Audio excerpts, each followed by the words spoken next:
अगर आबादी के हिसाब से प्रतिनिधित्व होता तो आरक्षण में भी फिर होना चाहिए।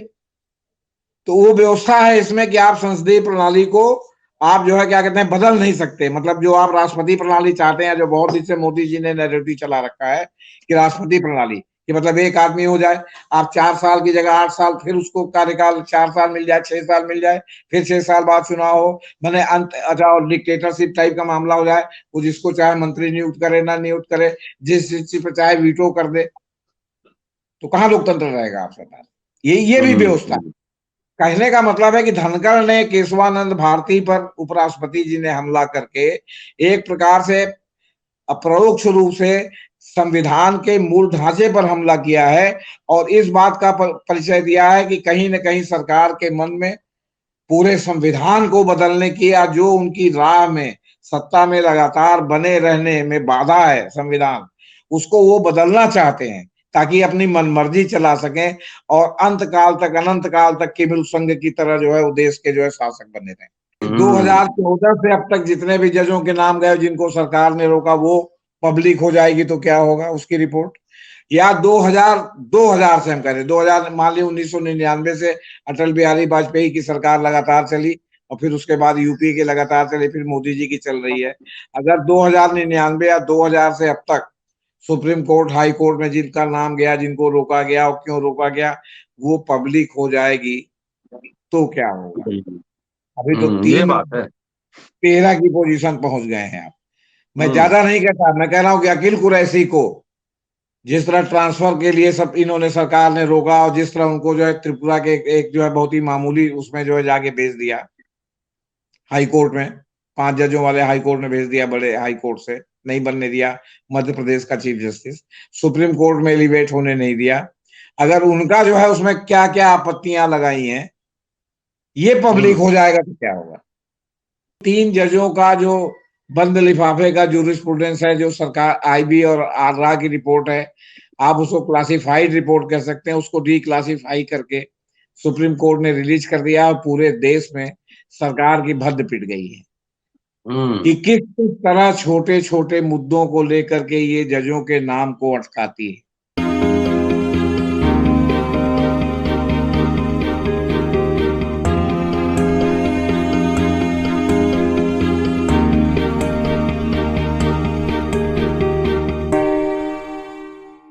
दोस्तों, रतनलाल बोल रहा हूं और आप देख रहे हैं अम्बेडकरनामा। कोलिजियम सिस्टम, क्या सरकार और जुडिशरी में तकरार जारी। पिछला एक एपिसोड हमने बनाया था जिसमें चीफ जस्टिस ऑफ इंडिया ने अखबार की एक लंबी खबर थी जिसमें जो आईबी और रॉ का जो रिपोर्ट था उसको उन्होंने शेयर किया था कि किस जज के बारे में क्या सरकार का ऑब्जेक्शन था। तो ये बड़ा दिलचस्प है। लोकशाही है और लोकशाही में जनता को तमाम वैसी प्रक्रियाओं को जानने का अधिकार है। अगर राष्ट्रीय सुरक्षा के इश्यूज को, उसके मुद्दे को छोड़ दिया जाए तो तमाम इस तरह के जो नियुक्तियां होती हैं जानने का अधिकार है। ऐतिहासिक कदम है कि जब जजों के अपॉइंटमेंट में आईबी और रॉ की रिपोर्ट दी जाती है, वो गोपनीय दस्तावेज की तरह रहता है, लेकिन पहली बार पब्लिक डोमेन में आया है। इसके क्या मायने हैं और क्यों और सारे दस्तावेज आने चाहिए जिससे कि पता लग सके कि जब किसी एडवोकेट का नाम रिकमेंड होता है तो सरकार जब रिपोर्ट लेती है तो किस किस तरह के रिपोर्ट बनते हैं और बनाए जाते हैं, ये सब जानने का अधिकार जनता को है। इसी पे इस एपिसोड में चर्चा करने जा रहा हूं। हमारे साथ वरिष्ठ पत्रकार, संपादक और अधिवक्ता जेपी सिंह साहब मौजूद हैं। पूरी तैयारी के साथ, रिसर्च के साथ जेपी सिंह साहब आते हैं और बाकायदा तबीयत से अपनी बात रखते हैं। और ये जो बहस अम्बेडकरनामा पर आप सुनते हैं, किसी अन्य चैनल पे इस तरह से लंबी बहस इन मुद्दों को लेकर अमूमन नहीं मिलती है। अब सोशल मीडिया पे चटपटी खबरों का जो है बाजार गर्म है, लेकिन इसी बीच बौद्धिक बहस के लिए भी स्पेस हम लोग बना कर रखते हैं जिससे कि आप सुने, बच्चों को सुनाएं और ज्ञानवर्धन होता रहे। स्वागत है सर अम्बेडकरनामा। नमस्कार सर जी। तो आपके देखिए सर, मन पसंदीदा एकदम पसंदीदा टॉपिक है ये सर। नहीं, टॉपिक तो सर हमारे बहुत पसंदीदा है, किसी दिन खाने की रेसिपी पर बात करके देखिए। ठीक है, तो एक दिन जो है खाना बना के सामने टेबल पे रखिएगा, तो तब फिर बात होगी। सर ऐसा है हम कि लोग वर्चुअल। जी।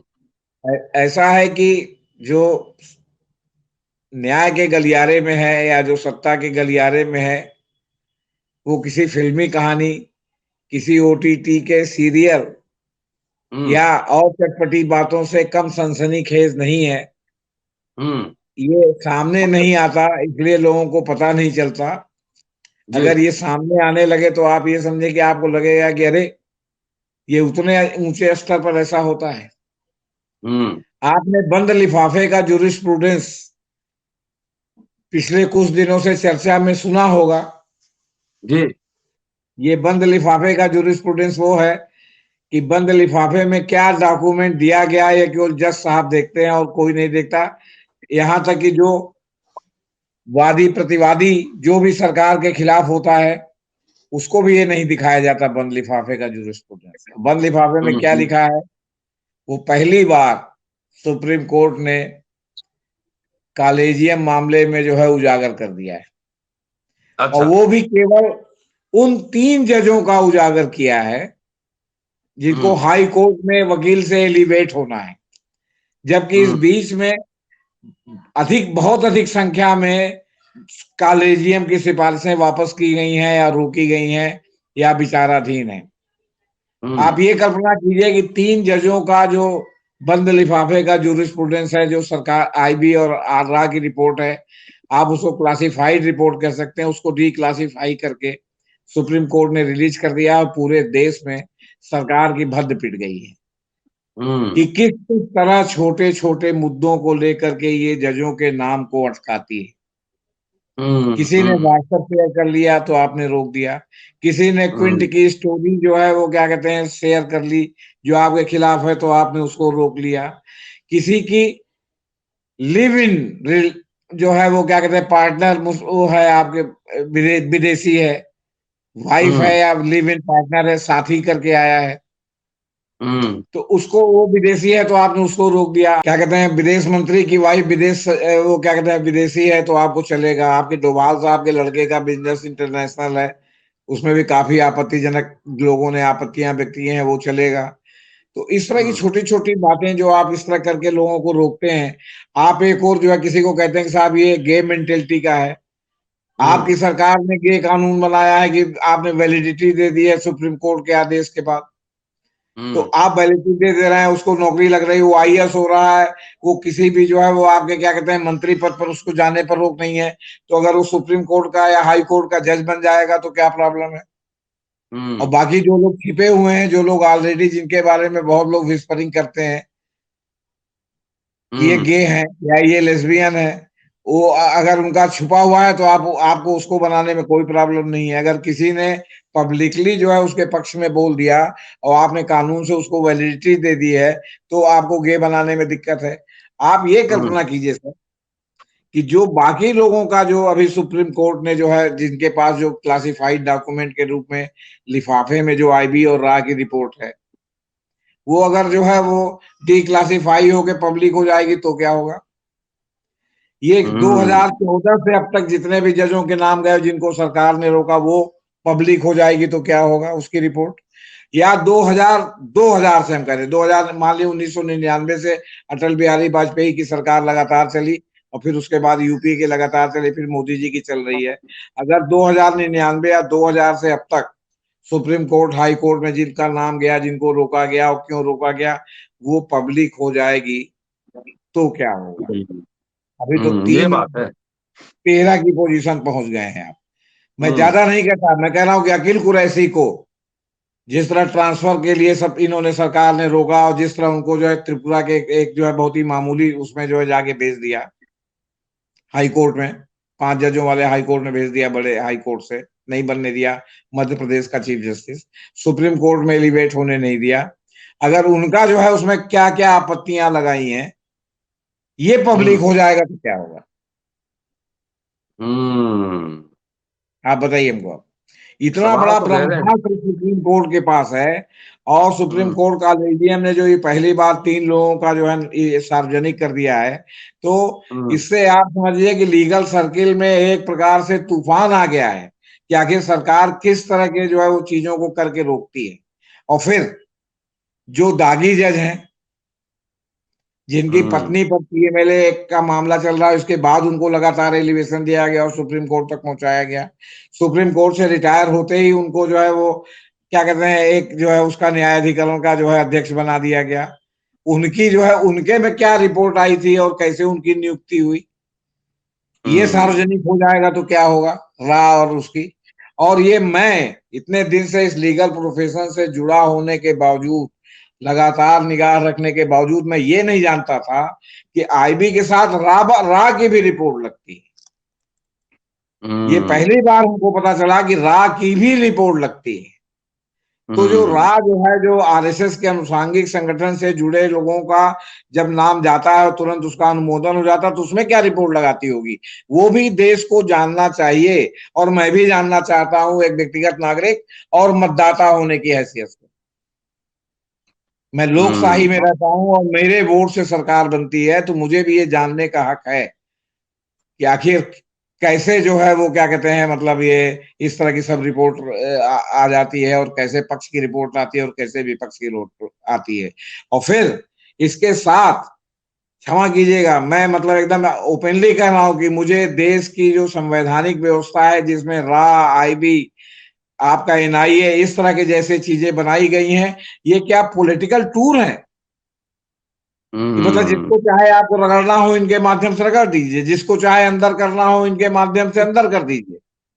ये तो आप समझिए गेस्टापो जैसी चीज हो गई जो हिटलर के जमाने में थी, कि जिसको चाहो वैचारिक उसके आधार पर अंदर कर दो, लगा दो कि ये देशद्रोही है, ये हिटलर का विरोधी है, ये जो है वो नाजी पार्टी का जो है क्या कहते हैं विरोध कर रहा है। वहां घोषित रूप से था, आपने अघोषित रूप से इसको लगा दिया है। हम्म गर्भ इसको अघोषित रूप से लगा दिया है। तो आप है ना कहते हैं कि बात, अब आप ये बताइए ये किस मसाला से कम है? ये किस जो है चटपटी बात से कम है ये बात? अब आप देखिए, हम्म इतनी खतरनाक डिजाइन इस देश में चल रही है। कॉलेजियम तो बहाना है, संविधान हम्म निशाना। हम्म आप कॉलेजियम पर बार बार लगातार कर रहे थे, और आपके उपराष्ट्रपति जो एक संवैधानिक पद पर हैं, उन्होंने केशवानंद भारती केस को चैलेंज कर दिया, उसमें जो सुप्रीम कोर्ट ने अवधारणा दी है, व्यवस्था दी है। और वो हम्म चैलेंज है, वो एक प्रकार से पूरे संविधान के विरुद्ध है। क्यों? हम्म क्योंकि लगातार इंदिरा गांधी के जमाने में संविधान संशोधन एक के बाद एक हो रहा था, उस पर रोक लगाने के लिए इस जो है केशवानंद भारती केस में हुआ कि नहीं, आप मूल ढांचे पर, मूल स्ट्रक्चर पर उसके हमला नहीं कर सकते, क्योंकि इसको संविधान सभा ने बनाया था। एकदम। आप हजारों संशोधन कर दीजिए, लेकिन मूल ढांचे को टच किए बिना, आप देश काल परिस्थिति के अनुसार आप संशोधन करने के लिए संसद स्वतंत्र है, लेकिन मूल ढांचे को छू नहीं सकती। मूल ढांचे को में अगर कुछ करना हो तो आपको संविधान सभा बुला के करना पड़ेगा। हम्म हम और आप जो बहस कर रहे हैं, या इस देश में जो अभी तक संविधान बचा हुआ है, या घोषित इमरजेंसी हो घोषित नहीं लग पाई, वो सिर्फ जो है केशवानंद भारती केस की वजह से। जी। अगर केशवानंद भारती के केस में ये सब बात नहीं होती, तो आज हम किस जमाने में रह रहे होते, हमारे देश में क्या व्यवस्था होती, ये सिर्फ आप कल्पना की चीजें हैं, जिस पर आप कल्पना करके फिल्म बना सकते हैं। हम्म उस मूल ढांचे को इतनी चालाकी से हमला किया गया, और एक संवैधानिक व्यक्ति द्वारा कराया गया, इस सरकार द्वारा। क्योंकि हम्म सरकार कहीं ना कहीं अटल बिहारी वाजपेयी की सरकार के समय से ही मूल ढांचे पर हमला करना चाहती है। कैसे? अटल बिहारी हम्म, वाजपेयी सरकार ने एक संगमा की अध्यक्षता में कमेटी बना दी। अब जी संविधान जी जी। सभा और कमेटी, समीक्षा कमेटी बना दी।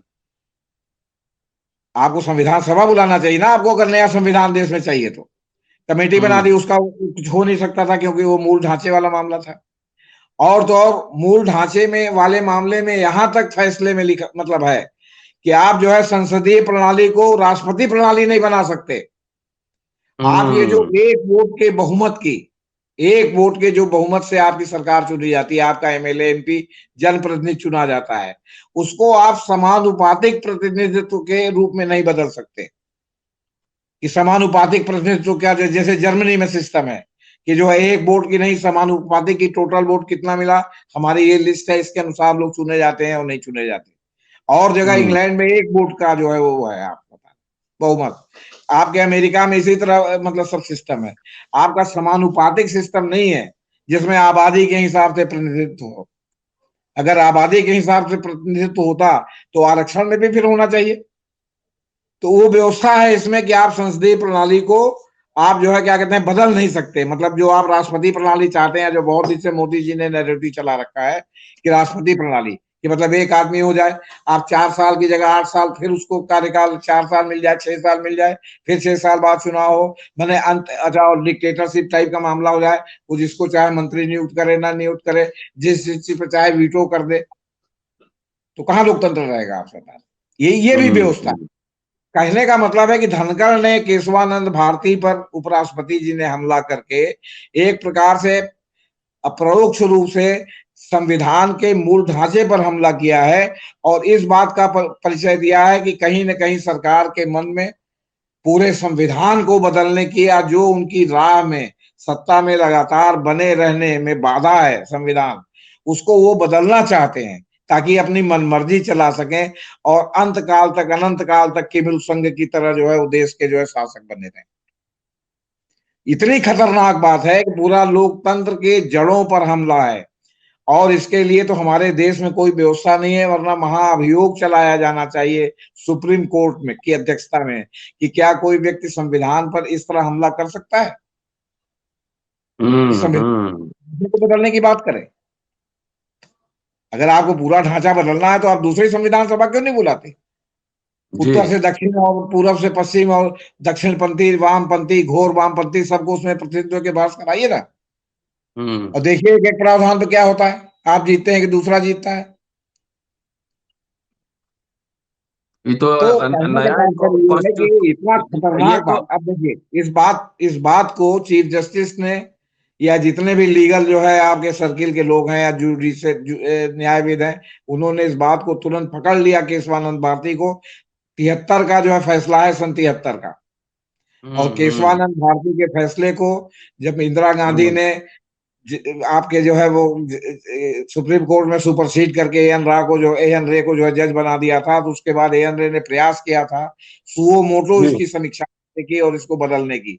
लेकिन नानी पालकी वाले वकील थे और चोटी के वकील थे जिन्होंने इसका इतना विरोध किया कि सुप्रीम कोर्ट को ये पुनर्विचार वाला मामला ड्रॉप करना पड़ा जो सुओ मोटो लिया था उन्होंने।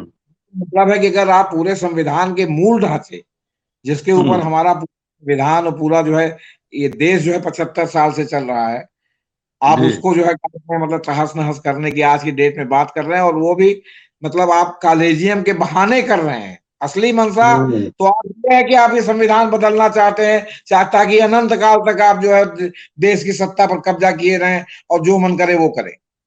मामला तो यहाँ लेटा हुआ है और आप कॉलेजियम तो समझिए प्रॉक्सी है आप सरकार वो, तो उसकी आड़ में इसको वैधानिकता देने के लिए जो है कॉलेजियम का नाम लिया जा रहा है बार बार। नहीं, जो उपराष्ट्रपति का स्टेटमेंट है उस पे चीफ जस्टिस ऑफ इंडिया ने भी एक टिप्पणी की। देखिए कल चीफ जस्टिस ऑफ इंडिया ने नानी पालकी वाला, क्योंकि पालकी वाला ही ने ये सब मुकदमा किया था और इस मुकदमे में मुख्य बहस जो मेन वकील थे पालकी वाला की थी जी। और सुप्रीम कोर्ट ने भले 7-6 से ही होल्ड किया, लेकिन वो होल्ड हुआ संविधान पीठ का फैसला 13 बेंचों का। अब पालकी वाला के बहाने उन्होंने कहा कि ये हमारा मूल है जो हमको आगे देश को बढ़ाने में, चीजों को निर्णय करने में ये सुप्रीम कोर्ट का मार्गदर्शन करता है। और ये पहली बार है ना कि ये सुप्रीम कोर्ट को आप समझिए कि वो संसद के ऊपर सुप्रीम इस फैसले ने बना दिया है 50 साल से जी। 50 साल बाद आपको याद आ रहा है। इंदिरा गांधी को तो 2 ही साल में याद आ गया था एएन रहते तो, लेकिन इंदिरा गांधी मूलतः डेमोक्रेट थी। उन्होंने क्यूरेटिव स्टेप लेकर के इमरजेंसी ही नहीं खत्म किया, उन्होंने चुनाव कराया, चुनाव में हार गई और जब दोबारा जीत के बनी तो उन्होंने कोई ऐसा काम नहीं किया कि पुरानी व्यवस्था को या जो पुराना उनका रीति नीति था उसको बहाल करें। क्यों? क्योंकि मूलतः डेमोक्रेटिक थी और उन्होंने इमरजेंसी के बाद जो हुआ था उसको देख लिया था कि देश की जनता क्या चाहती है। तो सवाल है कि 50 साल बाद आपको लग रहा है कि आप मनोवांछित काम नहीं कर पा रहे हैं। आप जो है देश की जो है संसद फंसद को ऐसी की तैसी करके सर्वो सर्वे बनना चाहते हैं। आप राष्ट्रपति प्रणाली चाहते हैं। आप अपने को जो है वो क्या कहते हैं आजीवन राष्ट्राध्यक्ष बनाए रखना चाहते हैं। आप सारे मूल अधिकार से लेके सब कुछ त्याज्य कर देना चाहते हैं। आप ये कहना चाहते हैं कि अगला फाइनेंस जो है केवल अंबानी और अडानी जो है वो चलाएंगे और जो है आरएसएस के मुख्यालय से जो है वो क्या कहते हैं लोगों को सांस्कृतिक राष्ट्रवाद सिखाया जाएगा। क्या क्या कहा जाए आप बताइए, क्या चाहते हैं आप? इंदिरा गांधी में तो इतना गट्स था कि उन्होंने इमरजेंसी लगा दिया और इमरजेंसी को उन्होंने वापस भी लिया। कांग्रेस पार्टी ने उसके लिए क्षमा भी मांगी। आप में है इतना गट्स? आप में गट्स है कि आप गुजरात दंगे के लिए क्षमा मांगिए? अभी जो डॉक्यूमेंट्री जो है वहां से रिलीज हो गई है, अभी 24 तारीख को दूसरा किस्त उसका आने वाला। पहली किस्त में सरकार के हाथ पांव फूल गए हैं, दूसरी किस्त आएगी तो पता नहीं क्या होगा। और वो भी केवल ब्रिटेन में रिलीज की गई है, अब इंडिया में रिलीज नहीं है। तब आपके हाथ पांव फूल गए। क्यों? क्योंकि वहां के तत्कालीन विदेश सचिव ने कैटेगरिकल कहा है कि हाँ ये बिल्कुल सही है, हमारी रिपोर्ट बिल्कुल सही है। हमने ये डॉक्यूमेंट्री में जो बात दिखाई गई है बिल्कुल सही है। और इसलिए सही है क्यों? क्योंकि जो हमारे यहाँ जो है जो भारतवंशी रहते हैं, जो गुजरात के लोग रहते हैं, जो गुजराती मुसलमान रहते हैं, उन्होंने एक नहीं अनेक प्रत्यावेदन रिप्रेजेंटेशन जो है सरकार को दिया था कि इस पे जांच कराई जाए, इस पे ये कराया जाए। वहां सब लीपापोती की जा रही है। उन्होंने कैटेगरिकल कहा कि तत्कालीन मुख्यमंत्री नरेंद्र मोदी इसके लिए व्यक्तिगत जिम्मेदार है। वो उनके वजह से जो है ये सब दंगा हुआ। इसका जवाब नहीं दे पा रही है। तो आप चूंकि संविधान बदल देना चाहते हैं तो अब वो जो है वो क्या कहते हैं जो मन करे वो आप करें। और संविधान भी बदलना चाहते हैं कि संसद की सर्वोच्चता हो जाए और फिर उसमें हमको ओपनली हम दिखाएं कि हम प्रजातंत्र में रह रहे हैं लेकिन हम रहेंगे राजतंत्र। हाँ बाहर जी जो है ना खाली लोकतंत्र का और बुद्धा का ढोल पीटते रहेंगे और यहाँ काम करेंगे मनु के हिसाब से। जी, मनु के सर वो हिसाब से कोई भी हिसाब से। चीफ ये जस्टिस मनुवादी साहब भी ने कहा है। नहीं नहीं, आप चीफ जस्टिस मनुवादी भी कहा है। क्या आप मोदी जी ने कहा कि वो नास्तिक हैं?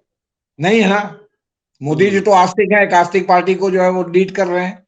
तो अभी मोदी जी की माता जी का कर्मकांड कहाँ गया? मोदी जी ने अपने क्या जो है माता जी के मरने में राजा अपना बाल कुछ हम में छिलवाए होता पर है हिंदू सर। कर्मकांड में है ना। मोदी जी राजा ने कुछ हम तेरहवीं में की, होता है। मोदी जी ने 10वां किया, मोदी जी ने चौथी की रस्म पगड़ी की। क्या क्या क्या किया मोदी जी ने बताइए? नहीं तो वो तो राष्ट्राध्यक्ष राजा नहीं, के लिए तो अब सब वो आप हम कह रहे हैं कि हम भी ये नहीं करेंगे तो हम नास्तिक हैं। हमको कहने में कोई शर्म नहीं है। लेकिन आप तो कह रहे हैं कि आप आस्तिक हैं। तो आप आस्तिक हैं और आप हिंदू कर्मकांड को मानते हैं और हिंदुओं के लिए मरे जा रहे हैं आप। तो आपने हिंदू वाला कौन सा निभाया? आप बताइए हमको। आप प्रयागराज में संगम में गंगा स्नान करने आते हैं, जहां बड़े बड़े साधु महात्मा से लेके प्रधानमंत्री तक जिन लोगों ने स्नान किया है, नंगे बदन स्नान किया है। आपने कपड़ा पहन के गंगा में स्नान किया है। भागवत जी आते हैं इतनी बार, तो हमने तो कभी उनका जो है विजुअल नहीं देखा फोटो के रूप में या उसके रूप में कि उन्होंने आके संगम में डुबकी लगाई हो। वो तो आरएसएस के प्रमुख हैं, हिंदू धर्म सम्राटों के भी सम्राट हैं।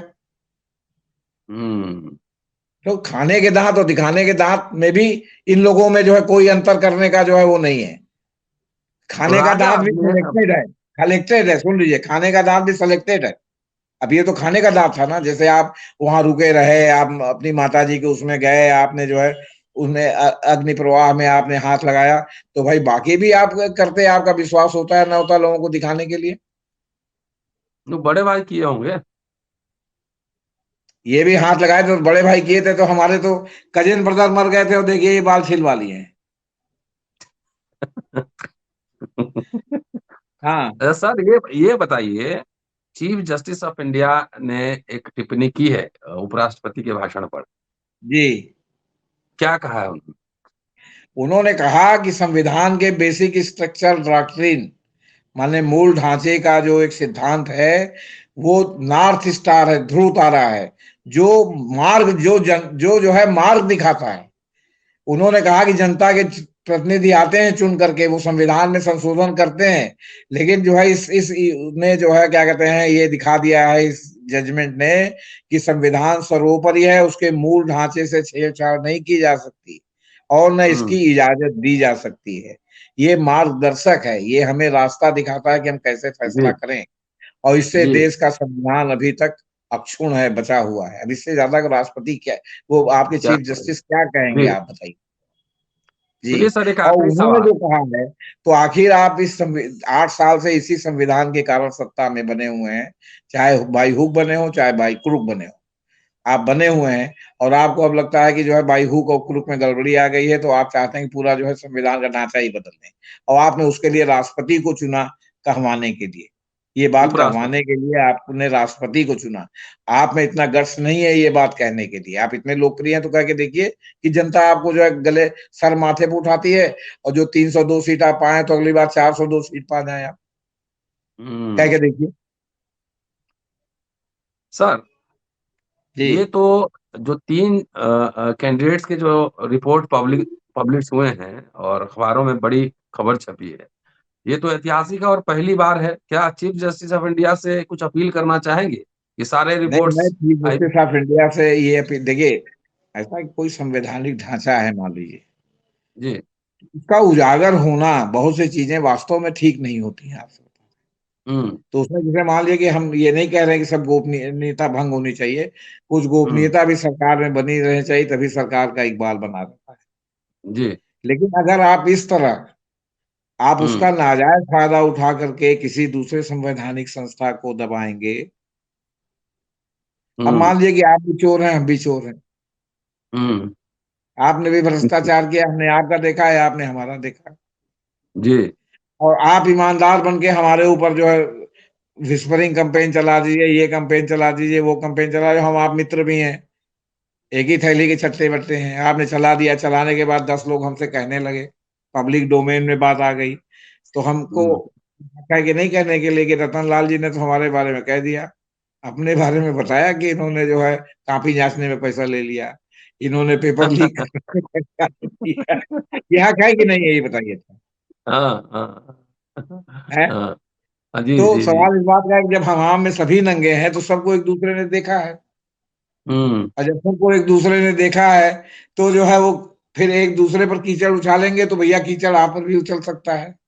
जी। अभी तो सुप्रीम कोर्ट कटघरे में खड़ा कर रहा है कि साहब कॉलेज में बेईमानी हो रही है, बेईमानी हो रही है, और केशवानंद भारती में गलत फैसला दे दिया, उससे देश को आगे प्रगति में अवरुद्ध हो गया, तो उन्होंने हल्का सा खिड़की खोल के आईना आपको भी दिखा दिया कि जरा अपना भी देख लीजिए, और अभी बहुत हम्म। सा है दिखाने के लिए, हम्म। अभी बहुत सा है। अभी तो जो आपने अभी नाम वापस किया वो भी है, और 2000 से भी है सब क्लासिफाइड डॉक्यूमेंट सुप्रीम कोर्ट में जमा है, या उसके पहले भी हम्म। जब से कॉलेजियम सिस्टम लगा है, और जो आप रिकमेंडेशन देते हैं, रोकते हैं, नियुक्त करते हैं, सबका मामला जमा है। लेकिन चूंकि 93 की बात है, तो हम 6-7 साल ग्रेस पीरियड दे रहे हैं, बस 2000 से लेके 2022 तक सारा डिक्लासिफाइड करके, ये लोकतंत्र है, सबको जानने का हक है, सुप्रीम कोर्ट को अपने वेबसाइट पर लोड कर देना चाहिए, जिसको जो देखना हो देखे कि किसका नाम क्यों रुका और किसका नाम क्यों सेलेक्ट हुआ। आखिर जस्टिस निर्मल हम्म। यादव जिनके घर में पैसे का मामला चला, एफआईआर हुई और आज मुकदमा झेल रही हैं, उनकी भी तो कुछ जो है अपॉइंटमेंट में गोपनीय रिपोर्ट आई होगी राकी और क्या कहते हैं आपके आईबी की। आईबी की, तो कैसे निर्मल यादव हो गई जो कुर्सी पर बैठ हम्म। के पैसा ले रही थी? कैसे जो है रंजन गोगोई की नियुक्ति हो गई, जो अपने जो है मतलब जूनियर क्लर्क को जो है वो क्या कहते हैं मतलब जुलिया रहे थे? हम्म। कैसे जो है और जजों पर जिन पर आरोप लगा कि वो जो अपने इंटर्न के साथ ये जो है बदतमीजी कर रहे थे? कैसे जो है भाई कैसे जस्टिस के हर पर आरोप लग गया कि जो है वो अरुणाचल प्रदेश वाला जिसने आत्महत्या कर लिया, उसके उसकी जो है एफिडेविट में था कि इनके लड़कों ने इतने करोड़ रुपए लिए, इन नेताओं ने इतने पैसे लिए, तो उन नेताओं ने उतने पैसे लिए, तो कैसे जस्टिस के हर चीफ जस्टिस तक पहुंच गए? क्या क्या वन फाइन मारने पैसा लेने लगते हैं?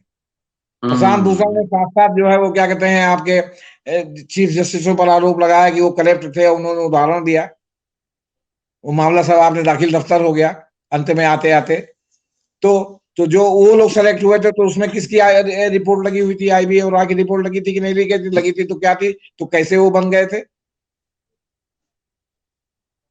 तो सवाल इस बात का है कि आप है ना है बात निकलेगी तो फिर दूर तलक जाएगी, और फिर हमाम में नंगे अगर सभी हैं तो आप अगर एक को नंगा कर लें तो जरा बाकी जो 9 लोग और शामिल हैं उनको भी नंगा करिए, ताकि सब लोग जान जाए कि किस रिपोर्ट कैसे लगी थी। एक बात है सर, डाइवर्सिटी की बात होती है, हम लोग चाहते भी हैं कि कोलिजियम में सुधार हो और डाइवर्सिटी आए उसमें, लेकिन सरकार जिस तरह से कह रही है जहां पे रिजर्वेशन लागू है वो तो सारे पब्लिक सेक्टर यूनिट बेच रही है, नौकरियां जी मिल नहीं रही है, जी हैं? जी। और यहाँ जनता को कह रही है कि हम है, डाइवर्सिटी और लाना उसके चाहते बाद आप कहते हैं कि साहब प्राइवेट सेक्टर में रिजर्वेशन होना चाहिए, आप शगुफा छोड़ते हैं। आप प्राइवेट सेक्टर में कर ही नहीं सकते आप रिजर्वेशन, आपसे बता रहे, ये जो लोग हैं। कहते हैं वो मानसिक जुगाली करते हैं। प्राइवेट सेक्टर हम्म जो होता है वो लाभ हानि के आधारित पर कोई अपना व्यवसाय चलाता है, वो कोई हम्म सरकारी फंडिंग उसके पास नहीं है कि खाली हानि उठाए। तो नेचुरली अगर वो अपना व्यवसाय चलाता है तो वो कम कीमत का और सर्वश्रेष्ठ लोगों को चुनने की कोशिश करता है, जो जिससे उसका व्यापार जो है चले फूले फले पुष्पित पल्लवित हो, घाटे में ना जाए। तो वो बाजार से बेहतर लोगों को उठाता है, वो कोई भी हो सकता है, वो दलित भी हो सकता है, वो ऊपर ऊपर भी हो सकता है। आप जबरदस्ती के रूप में आप फोर्स करके किसी को नहीं भर्ती कर सकते। वो हम्म। सरकारी क्षेत्र में ही संभव है कि आप जो है सामाजिक न्याय करते हैं, नहीं नहीं, प्राइवेट वो तो सेक्टर में सरकारी तो सामाजिक बंद न्याय हो रहा नहीं है है। ना, वही तो कह रहे हैं ना, सरकारी तो खत्म कर रहे हैं, हाँ, तो और जहाँ इसीलिए पे तो है आर्थिक उदारीकरण का ये दुष्परिणाम है। जो लोग मनमोहन सिंह की हाँ, प्रशंसा का उनसे पूछें कि आप जब सार्वजनिक क्षेत्र को जो है खत्म करने की जो अवधारणा आपने 1991 से चलाई है वो आज तक कहां जी। पहुंची? क्यों आपकी सरकार में पॉलिसी पैरालिसिस हुआ? और इस सरकार में भी अब पॉलिसी पैरालिसिस और मंदी की वजह से, कोविड की वजह से, इनकी गलत नीतियों की वजह से पॉलिसी पैरालिसिस से भी खराब स्थिति में हम पहुंच गए हैं। जी जी जी। तो आप जब सरकारी क्षेत्र भी बंद कर देंगे, प्राइवेट सेक्टर में जो है रिजर्वेशन होगा नहीं, तो सवाल इस बात का है कि जो आप सामाजिक बराबरी अपलिफ्टमेंट की बात करते हैं, आखिर जो आप आरक्षण सिकुड़ता जा रहा है, जो पद सिकुड़ते जा रहे हैं, इसके बाद भी आपने किस कंपल्सन से 10% ईडब्ल्यूएस का के नाम पर सुदामा कोटा दिया लोगों को? इसीलिए ना कि हम्म आपका वोट बैंक बना रहे। हम्म। तो कहाँ रहेगा सामाजिक न्याय? आप सामाजिक न्याय से चलें। नेहरू जी दूरदृष्टा थे, या उस समय की कांग्रेस पार्टी में भी ये था कि हमको जो है क्या कहते हैं, टुकड़े टुकड़े से हम इसे एक देश के रूप में जो है वो क्या कहते हैं हमने आजादी पाई है, और यहाँ इतनी हम्म गरीबी है, इतनी भूखमरी है, इतना पढ़ाई लिखाई का ये है। तो उन्होंने अपनी प्रायोरिटी तय की। प्रायोरिटी तय करने के बाद जो है वो क्या कहते हैं, मान लीजिए वो शेड्यूल कास्ट का हुआ, बाद में बीपी सिंह के कार्यकाल में जो है मंडल कमीशन लागू होकर ओबीसी भी लोग आए। तो आए तो एक सामाजिक न्याय की बात बढ़ी, तो आपके दिमाग में कमंडल में आया कि सीधे सीधे साला वही खत्म कर दो तो ना रहेगा बांस ना बजेगी बांसुरी। फिर हम्म आपने जो नारंगिया जज बनाए, वो नारंगिया जज बैठ के उसकी कुर्सी पे कहते हैं एक आरक्षण कब तक चलेगा? हम्म। हाँ, जो 10 साल के लिए सरकार था, ये कब तक चलेगा रे? जब तक सामाजिक न्याय नहीं होगा तब तक चलेगा। जब तक हाँ बराबरी नहीं होगी सही। तब तक चलेगा। जब तक 5% लोग 95% लोग को बैठेंगे तब तक चलेगा।